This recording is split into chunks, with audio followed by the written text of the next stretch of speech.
근데 문제가 뭐냐면 증상이 없어요. 이게 이제 어렵다라고 하는 이유는 우리가 지금까지 병원에서 뭔가 치료를 할 때는 내가 불편하니까 치료를 하잖아요. 우리가 감기약을 3일치 처방해드렸는데 이틀 먹고 좋으면 대부분 하루치는 안 먹거든요. 얘는 증상이 없어요. 증상이 없다 보니까 엄마들이 그냥 관리를 잘 안 해.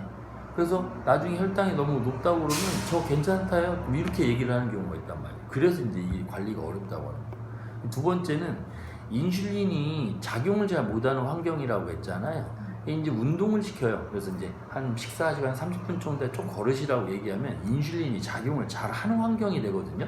그러다 보면 실제로는 혈당이 대부분은 생활관리로 조절이 잘 돼요. 근데 문제가 뭐냐면 먹는 거를 못 따라간단 말이에요. 그러다 보니 우리가 좋아하는 음식이 뭐예요? 단짠 음식들을 좋아하잖아요. 그런 단짠 음식들이 혈당을 계속 올리니까 그걸 못 먹게 만들어요. 그러니까 이런 면에 대해서 엄마들이 되게 힘들어하는 거죠. 일반적인 당뇨병 환자는 먹어보라고 그래요. 얼마만큼 올라가나를 봐가지고 조절을 하라고 한단 말이죠. 이제 평생 관리를 해야 되니까. 그런데 지금은 한 3개월 정도를 관리를 못하게 되는 문제가 생기다 보니까 되게 못하게 만들어요. 그러니까 이런 면들이 엄마들이 좀 힘들어하는 면이에요. 임신성 당뇨병은 임신성 고혈압의 위험인자가 돼요. 임신성 고혈압은 임신 중독증의 위험인자가 되거든요. 그러다 보니까 혈당이 100% 관리가 돼도 합병증이 생기는 경우가 있어요. 근데 대부분은 안 생기는. 그래서 자꾸 이게 혈당을 못 올라가게 만들다 보니까 조금 관리할 때 힘든다고 표현들을 많이 하세요. 얘기했던 대로 뭐 이게 좋은 거는 아니긴 한데 생긴 거는 어떻게 할 수가 없잖아요.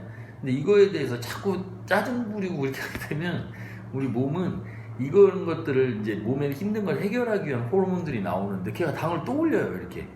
그러다 보니까 어차피 관리를 해야 될 거면 뭐 즐거운 마음은 아니기는 한데 그냥 관리를 할 거면 그냥 하자라고 편하게 생각하시면서 가는 게 조금 좋기는 할 것 같아요. 오늘 당뇨 교육 시행할 거고 10일 정도 집에서 지내보신 다음에 10일 후에 10일요? 네, 그렇게 하고 나서 10일 정도 있다가 저희가 오셨을 때 혈당이 괜찮다 그러면 그냥 집에서 혈당 체크만 하시면서 가시면 돼요. 그래서 한 달에 한 번 정도 보고 아기 낳기 한 달 전까지 보기 때문에 그렇게 되면 우리가 많이 보면 한 4번 아니면 3번 정도 딱 보신다 생각하면 될 것 같아요. 그리고 만약에 10일 뒤에 보셨는데 전체적으로 혈당이 조절이 안 된다, 생활에서 안 된다 그러면 어쩔 수 없이 떨어뜨리는 치료를 해야 되는데 공교롭게도 이제 산모분들한테는 약을 못 쓰기 때문에 어쩔 수 없이 그때는 인슐린을 맞을 거예요.